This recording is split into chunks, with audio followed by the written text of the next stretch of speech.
আসসালামু আলাইকুম। Welcome back to my channel. যে যেখানে বসে আমার এই ভিডিওটি দেখছেন, আশা করি সবাই অনেক বেশি ভালো আছেন। আজকে আমি আপনাদের সাথে শেয়ার করব একটি নতুন কাজ। এই কাজটি অনেক বেশি সিম্পল, অথচ দেখতে কিন্তু খুবই গর্জিয়াস। এই কাজটি কিন্তু আপনারা জোড়া লাগিয়ে লাগিয়ে ড্রয়িং করে নিজেদের মতো করে প্যানেল বানিয়ে কামিজের নিচের অংশে, হাতায়, গলায় কাজ করে নিতে পারেন।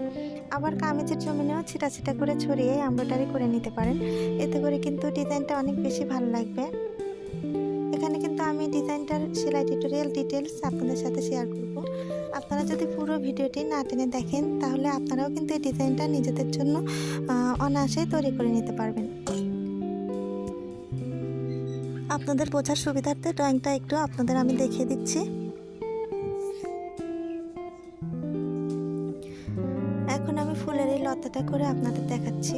লতাটা করছি আমি ব্যাক স্টিচ ফোর দিয়ে। তো প্রথমে আমি একটা ফোর দিয়ে নিচ্ছি। একটা ফোর দেওয়ার পর আমি যে কাজটা করছি, এই ফোরের ঠিক মাথা থেকে আমি আরেকটা ব্যাক স্টিচ দিয়ে নিচ্ছি।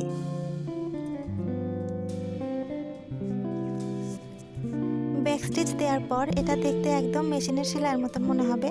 এটা দেখতে পুরোটাই মেশিনের সেলাইয়ের মতন। আপনি যদি কাঁথা সেলাই সুন্দরভাবে করতে পারেন, তাহলে এই সেলাইটাও খুব সুন্দরভাবে করতে পারবেন।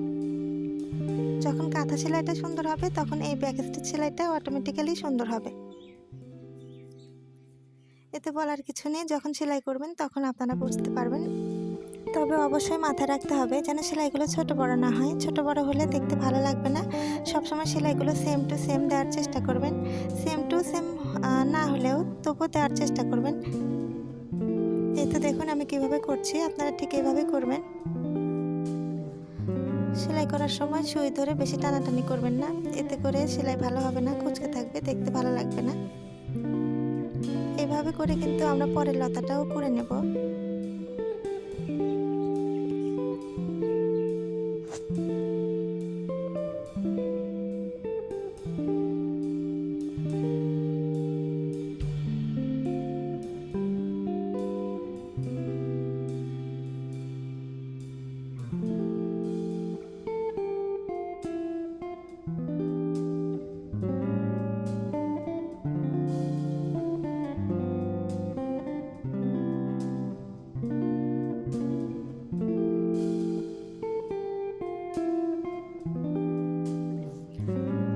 ফুলের লতাটা আমাদের হয়ে গেল। এখন আমরা সেলাইয়ের পরের ধাপে চলে যাচ্ছি। এখন আমি যে সেলাইটি করব, এই সেলাইটি হচ্ছে কাঁথা সেলাই বা যশোর সেলাই। এই কাঁথা স্টিচটা কিন্তু আমরা একটু বড় বড় করে উঠাবো, আর কাপড়ের অংশটা নিতে হবে খুবই কম পরিমাণ।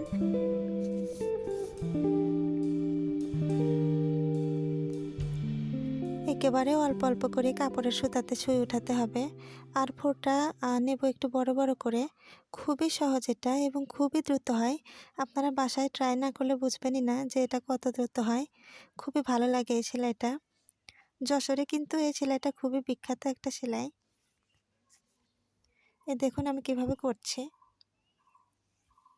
ঠিক এভাবে করে আপনারা করবেন। কাপড় থেকে কিন্তু আমি সুতাটা খুব কম পরিমাণে উঠালাম। সেলাইটা একটু বড় বড় করে উঠাতে হবে। এভাবে কিন্তু আমরা পুরো রাউন্ড কমপ্লিট করব।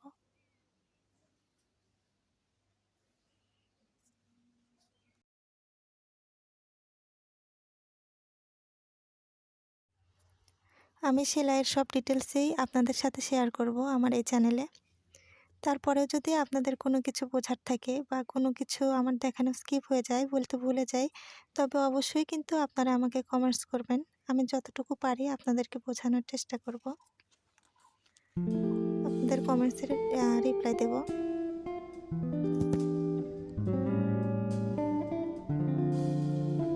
আপনারা একটু ভালোভাবে খেয়াল করুন আমি সেলাইটা কিভাবে করছি।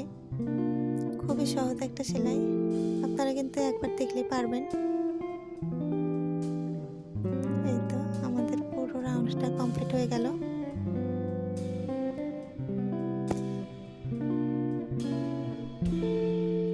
তো এখন আমি আপনাদেরকে দেখাবো আমি কিভাবে ডলার লাগাই।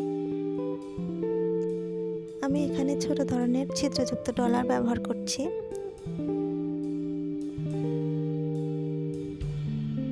তো এখানে যে ছিদ্র রয়েছে সে ছিদ্রের ভিতরে সেলাই করে নিয়ে আগে আমি ডলারটাকে সেট করে নিচ্ছি। এই তো দেখুন আমি কিভাবে ডলারটা সেট করে নিচ্ছি।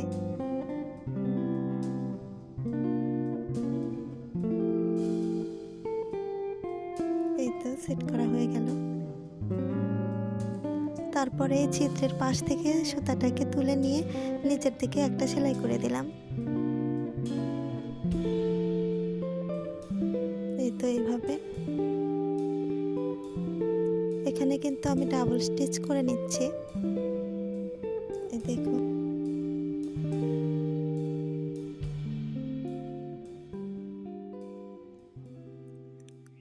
তারপর ঠিক অপোজিট পাশ থেকে লম্বালম্বি ভাবে আরও একটা সেলাই করে নিলাম। এটাও কিন্তু আমি ডাবল করে সেলাই করে নেব।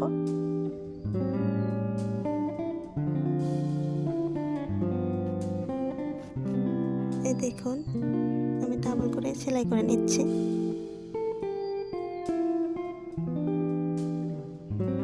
আপনারাও কিন্তু ডাবল করে সেলাই করে নেবেন, এতে করে শক্ত হবে, ফ্রেমটা তৈরি করতে সুবিধা হবে, দেখতে ভালো লাগবে।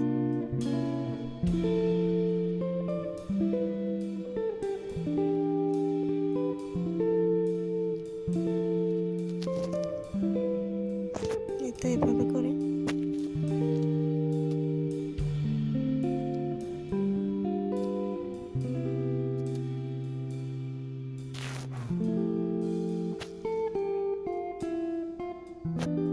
অন্য পাশেও কিন্তু আমরা আবার লম্বালম্বি ভাবে সুতাটা আটকে নেব।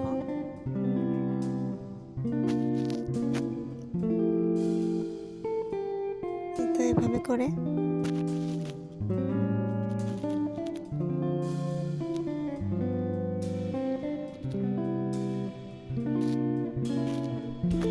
এটাও কিন্তু আমরা ডাবল করে নেব। এতে দেখুন ডাবল করে নিচ্ছি।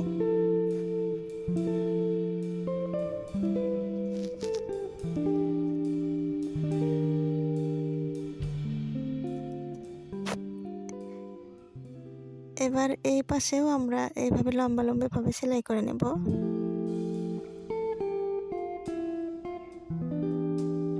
সোজা কথা চতুর্পাশে আমরা এইভাবে লম্বালম্বি করে সেলাই করে আটকে নেব।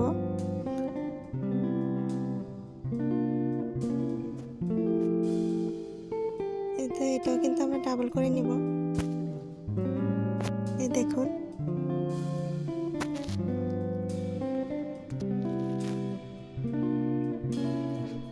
তারপর যে কোনো এক পাশ থেকে সুতাটা তুলে নিতে হবে।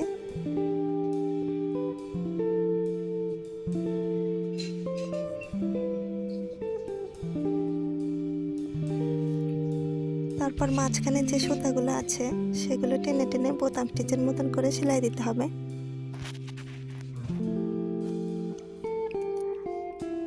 ব্লাউজে আমরা যেরকম বোতাম ঘর করি ঠিক সেই রকম করে সেলাইটা দিতে হবে। চতুর্পাশে এভাবে বোতাম স্টিচ দিয়ে ফিল আপ করে নিতে হবে। এতে করে আমরা আগে যে সেলাইগুলো দিয়েছি সেগুলো আর দেখা যাবে না, একটা ফ্রেমের তৈরি হবে। এই দেখুন ঠিক এইরকম হবে। আশা করি আজকে আমার এই ভিডিওটি আপনাদের ভালো লেগেছে। যদি ভালো লেগে থাকে তাহলে একটা লাইক করে দেবেন, আর আমার চ্যানেলটি যদি সাবস্ক্রাইব করে না থাকেন তাহলে অবশ্যই কিন্তু সাবস্ক্রাইব করে দেবেন। এতে করে আমার দেওয়া ভিডিও নোটিফিকেশান আপনারা পেয়ে যাবেন খুব সহজে সবার আগে। আর যারা অলরেডি সাবস্ক্রাইব করেছেন, লাইক কমেন্ট শেয়ার করেছেন তাদেরকে অসংখ্য অসংখ্য ধন্যবাদ।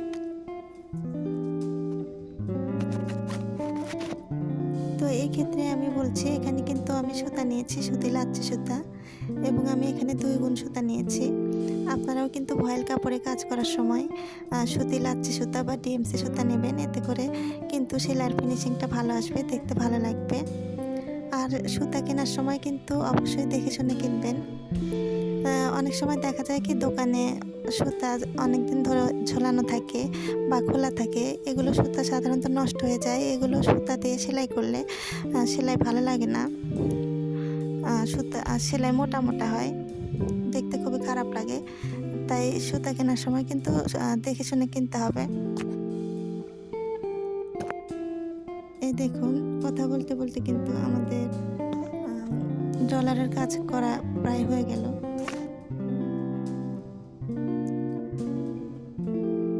ডলারের কাজটা হয়ে গেলে আমরা আবার পাতার কাজটা দেখাবো একটু। এই দেখুন কত সুন্দর হয়েছে, দেখতে কিন্তু অনেক ভালো লাগছে।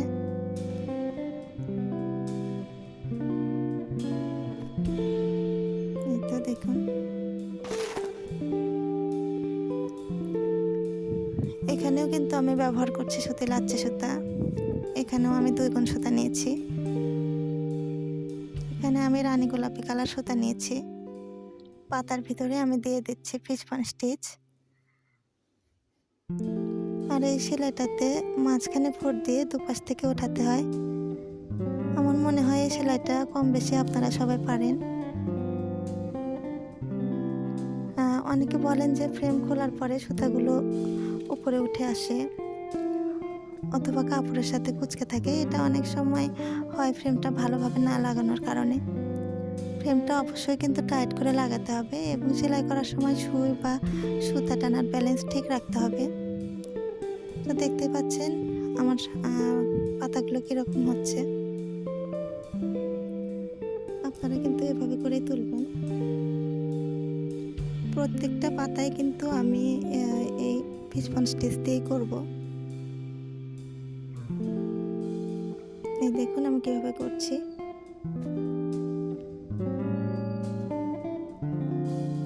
আপনারা কিন্তু শুধু দেখবেন না, বাড়িতে বসে প্র্যাকটিস করবেন। 1 দিন 2 দিন করলে দেখবেন হয়ে গেছে আপনাদেরও।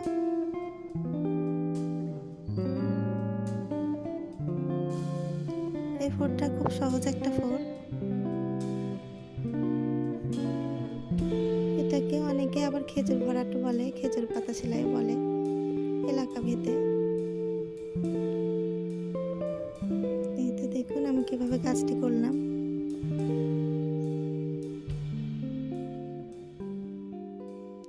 এইভাবে করে আমি পুরো পাতার কাজ কমপ্লিট করে নিয়েছি।